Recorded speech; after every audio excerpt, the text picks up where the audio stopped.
आज आपने एक मेडिक्लेम पॉलिसी परचेस कर लिया, राइट, बट उस पॉलिसी में क्या क्या टर्म्स एंड कंडीशन है, ठीक है। कल को आपके अगर क्लेम लेने गए और क्लेम रिजेक्ट हो गया, तो क्लेम रिजेक्ट क्यों होता है आज के डेट में?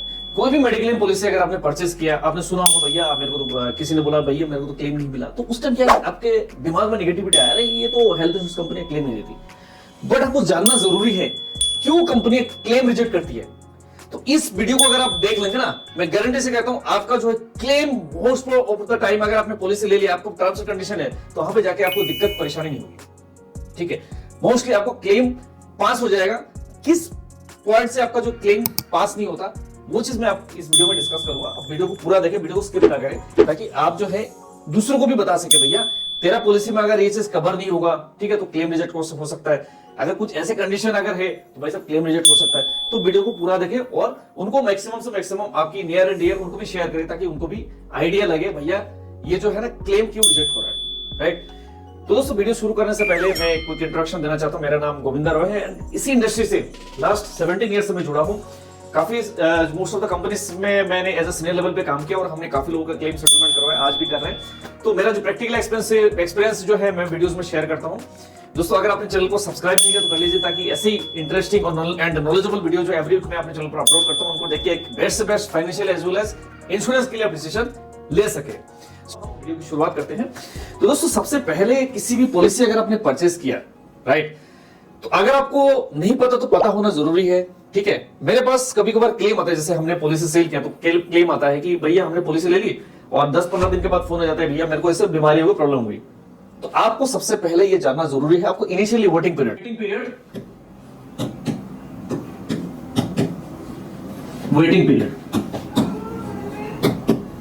वो है 30 डेज। तो ये दिमाग में आपको बिल्कुल बिठा लेना है कि भैया अगर मैंने पॉलिसी लिया है तो मुझे क्लेम अगर नॉर्मल बीमारी के लिए क्लेम करना है, कब तक मुझे क्लेम करना है? आफ्टर 30 डेज के बाद। उससे पहले मैं जाऊंगा तो मेरा क्लेम रिजेक्ट हो जाएगा, राइट। अब जो नेक्स्ट पॉइंट आते हैं, नेक्स्ट पॉइंट वो है स्पेसिफिक इलनेस, ठीक है। स्पेसिफिक इलनेस में क्या क्या चीज आता है? जैसे प्लानिंग सर्जरी होते हैं बेसिकली। प्लानिंग सर्जरी जो स्लो ग्रोइंग इलनेसेस होते हैं बेसिकली, वो होते हैं प्लानिंग सर्जरी। जैसे कौन सा एग्जांपल है? एग्जांपल अब मैं इसमें एग्जांपल में लिखता हूं, कैटरेक्ट, हार्निया, स्टोन, ठीक है, राइट। तो ये जो स्लो ग्रोइंग इलनेसेस जो सर्जरीज होते हैं बेसिकली कब कवर होंगे? मोस्ट ऑफ द कंपनीज जो कवर करते हैं वो करते हैं 24 मंथ्स के बाद, यानी 24 महीने के बाद ये चीज कवर होगा। इसमें एक चीज और ऐड होगा, जो ईएनटी का प्रॉब्लम है, राइट। तो ईएनटी का भी प्रॉब्लम अगर होगा तो वो भी कवर होगा 24 मंथ्स के बाद। उससे पहले अगर आप एडमिट होंगे तो आपको क्लेम नहीं मिलेगा, आपका क्लेम रिजेक्ट हो जाएगा, राइट। नेक्स्ट जो पॉइंट आता है बेसिकली, जो मेन जो पॉइंट मैं आपको बताऊंगा अभी, वो है वेटिंग पीरियड। उसमें जो प्री एग्जिस्टिंग वेटिंग पीरियड, ठीक है। प्री एग्जिस्टिंग जो कवर कब होता है?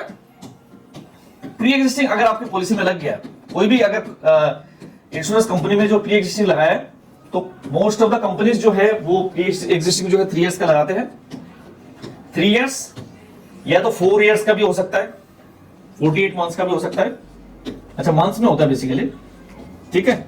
इसमें आपका जो है 36 मंथ्स हो सकता है या तो 48 मंथ्स का प्री एग्जिस्टिंग लग सकता है। तो प्री एग्जिस्टिंग अगर लग गया तो आपका इतने महीने के बाद कवर होगा, राइट। तो ये आपका जो है नॉर्मली जो वेटिंग पीरियड होता है बेसिकली, ठीक है। तो एक्सीडेंट अगर कवर है तो वो फर्स्ट डे से कवर हो जाता है। तो एक्सीडेंट को अगर कवर, एक्सीडेंट हो कोई तो जान के तो नहीं आता, एक्सीडेंट कभी भी कोई बाहर निकलता, कुछ भी किसी के साथ भी हो सकता है। तो एक्सीडेंट तो फर्स्ट डे से कवर है ही, राइट। अब कुछ और भी जो पॉइंट्स है जो कवर नहीं होते हैं वो हम डिस्कस करते हैं, राइट। कुछ और पॉइंट्स जो है बेसिकली क्या कवर नहीं होते बेसिकली नॉर्मल प्लान में, वो है डेंटल। डेंटल को कवर नहीं करते। डेंटल जैसे मान लो रूट कैनाल ट्रीटमेंट हो गया, ठीक है, या तो आपको दांत को टेढ़ा मेढ़ा है तो दांत को आपको सीधा करवाना है डॉक्टर से, तो ये सब चीजें कवर नहीं होगा। एक्सीडेंट हो गया, एक्सीडेंट के कारण अगर कोई ऐसा इंजरी होता है दांत में तो वो कवर होता है बेसिकली, राइट। उसके बाद क्या है? डेंटल हो गया, जैसे हो गया एक्यूप्रेशर, ठीक है, एक्यूप्रेशर हो गया। नेचुरोपैथी ट्रीटमेंट हो गया, कॉस्मेटिक सर्जरी हो गया, ठीक है, ओबेसिटी रिलेटेड अगर ओबेसिटी किसी को कम करवाना है, ठीक है, वो चीज कवर नहीं होता बेसिकली। उसके बाद अगर सपोज किसी ने अगर एल्कोहल लेके किसी ने ड्राइविंग कर रहा है तो उसको कुछ ऐसा कुछ प्रॉब्लम हो गया तो भी कवर नहीं होगा, राइट।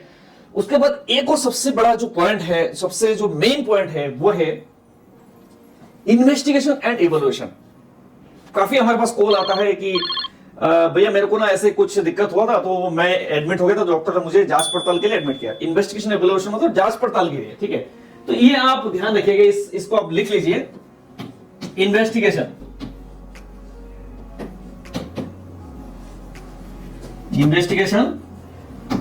And evaluation. अगर इस पर्पस के लिए अगर एडमिट हुए तो भैया ये आपका क्लेम जो है तुरंत रिजेक्ट हो जाएगा। तो इन्वेस्टिगेशन इवैल्यूएशन के लिए कोई क्लेम नहीं मिलता। अगर कोई बीमारी है, पर्टिकुलर बीमारी के लिए आप एडमिट हो रहे हैं तो वो क्लेम आपको बिल्कुल मिलेगा। कुछ ऐसे जो दिखा गया कुछ ब्लैक लिस्टेड हॉस्पिटल है, ठीक है।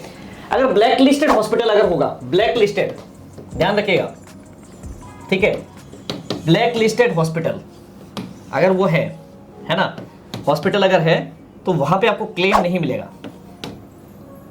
ऐसे केसेस में देखा गया है क्लेम रिजेक्ट हो जाता है। कैसे रिजेक्ट, क्यों रिजेक्ट होता है? जैसे कुछ हॉस्पिटल, ऐसे हॉस्पिटल है, ठीक है, वो ब्लैक लिस्टेड है, ठीक है। अब ब्लैक लिस्टेड हॉस्पिटल, इनको ब्लैक लिस्ट कर दिया गया, ब्लैक लिस्टेड, ठीक है। तो ब्लैक लिस्टेड हॉस्पिटल अगर स्पेसिफाइड हॉस्पिटल है तो आप ध्यान रखिएगा, अगर आप रिम्बर्समेंट क्लेम भी भेजेंगे तो भी आपका क्लेम रिजेक्ट हो जाएगा, आपको क्लेम नहीं मिलेगा, ठीक है। तो वो भी आपको ध्यान रखना जरूरी है। कभी कभार ये देखा कि नेटवर्क हॉस्पिटल, कभी अब जैसे आपके नियर बाई जो अगर घर है तो नेटवर्क हॉस्पिटल पैनल पे नहीं है, तो आपके पास एक ना नेटवर्क हॉस्पिटल का लिस्ट होना चाहिए जिसमें आप देख सके ऐसे कोई हॉस्पिटल हो जिसमें आपकी नेटवर्क हॉस्पिटल हो जिसमें कैशलेस अवेलेबल, तो वहाँ पे जाकर आपको कैशलेस तुरंत मिल सकता है, राइट। तो आपको वो लिस्ट होना जरूरी है, आपके पास आपको पहले नॉलेज में होना जरूरी है। उसके बाद आपको मैंने जो बताया, जो अगर ब्लैक लिस्टेड हॉस्पिटल है वो भी आपको देखना जरूरी है कि वो हॉस्पिटल ब्लैक लिस्टेड है या नहीं, राइट। तो भी आपको वो देखना जरूरी है। उसके बाद जैसे हम कैशलेस के लिए हम जाते हैं तो वहाँ पे क्या है कि आप जब एडमिशन होने के लिए जाते हैं हॉस्पिटल में तो हॉस्पिटल वाले कुछ पैसे मांगते हैं हमारे से, ठीक है। तो पैसे मान लीजिए सपोज हमारे से अगर हमारे पास कार्ड है, राइट, कैशलेस कार्ड है या तो पॉलिसी है, तो हमारे से सपोज 10, 15 या 20 हज़ार रुपये मांगते हैं, कोई हॉस्पिटल 40, 50 रुपये मांगते हैं, लेकिन आप वहाँ पे अगर रिक्वेस्ट करेंगे तो आपका जो है 10, 20 हज़ार रुपये से भी हो जाएगा, एडवांस भी लेते हैं। उसके बाद जैसे ही अपना फाइनल अप्रूवल आता है और जब आप डिस्चार्ज होते हो उसके बाद वो बिल में एडजस्टमेंट कर देते हैं। कभी कभार जैसे होता है नॉन मेडिकल एक्सपेंसेस वगैरह अगर वो पॉलिसी में कवर नहीं तो उसमें से डिडक्शन हो सकता है। तो ये चीज़ें जो है आपको ध्यान रखना जरूरी है। और बाकी जो मैंने बताया, अगर आपने मेटेरियल फैक्ट, हाँ मेन पॉइंट ये है कि मेटेरियल फैक्ट, ठीक है, मेटेरियल फैक्ट अगर आपने डिस्क्लोज नहीं किया, ठीक है, मटेरियल फैक्ट्स, ठीक है, तो काफी सारे हैं। जैसे सपोज आपका कोई प्री एग्जिस्टिंग कोई बीमारी चल रहा है, ठीक है, प्री एग्जिस्टिंग कोई बीमारी चल रहा है, मान लो किसी को शुगर है, ठीक है, आप क्या कि शुगर के बारे में उसने मेंशन नहीं किया पॉलिसी में, और जो एडमिशन के टाइम में उसने बता दिया भैया मेरे को तो शुगर है, ठीक है, पॉलिसी ली हुई 2 साल हुआ है, लेकिन उसको जो शुगर है 4 साल पहले से शुगर है या उससे पहले उसको शुगर है। तो मैं एग्जांपल दे रहा हूं, या तो कोई पहले से कोई बीमारी है और पॉलिसी लेने के जो पहले बीमारी चल रही है तो पॉलिसी उसमें मेंशन नहीं किया, तो उस टाइम क्या होता है, कैशलेस जो है रिजेक्ट हो सकता है, ठीक है, उस टाइम क्लेम रिजेक्ट हो सकता है, ठीक है, कैशलेस जो है कैशलेस नहीं मिलेगा, उस टाइम डिनाई हो जाएगा, रिजेक्ट हो जाएगा। तो भैया इस टाइम अगर ऐसा कुछ होगा, बीमारी आपने छुपाया है ये तो मेंशन नहीं किया, कोई पुरानी कोई सर्जरी है जो आपने उसमें मेंशन नहीं किया, तो आपका कैशलेस भी रिजेक्ट हो सकता है, रिजेक्ट होगा, और उसके बाद जो आपका पॉलिसी भी फॉरफिट हो सकता है। तो उससे पहले कि आप जो है पूरा का पूरा आपका सारे चीज डिस्क्लोज करें, ईच एंड एवरीथिंग। अगर कोई आपने हॉस्पिटलाइज्ड हुए होंगे या तो कुछ मेडिसिन आप ले रहे हैं, कोई बीमारी पुरानी है, तो सारे के सारे चीज मेंशन करना बहुत ही जरूरी है।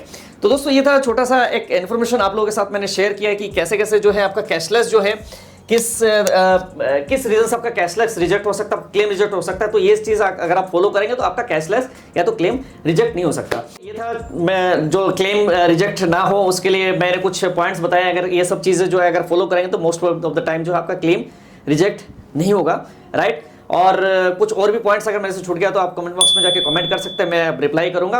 अगर आप एक मेडिक्लेम पॉलिसी परचेज करने के लिए सोच रहे हैं या तो आप चाहते हैं कि एग्जिस्टिंग पॉलिसी है आप पोर्ट करना चाहते हैं, तो हमारी तरफ से भी पॉलिसी परचेज कर सकते हैं। हमारी टीम की तरफ सबको बेस्ट सपोर्ट एंड गाइडेंस मिलेंगे। व्हाट्सएप नंबर के जरिए आप हमें कॉल कर सकते हैं या तो आप हमें टेक्स्ट कर सकते हैं, मैसेज कर सकते हैं। अगर आपने चैनल को अभी तक सब्सक्राइब नहीं किया तो कर लीजिए, क्योंकि ऐसे ही information, knowledgeable information every week आपको मिलते रहेंगे एंड उनको देख के एक बेस्ट से बेस्ट आप डिसीजन ले पाए। Thank you so much, thanks for watching this video. मिलते हैं नेक्स्ट वीडियो में बढ़िया और भी बढ़िया टॉपिक के साथ। Thank you so much. जय हिंद, जय भारत दोस्तों।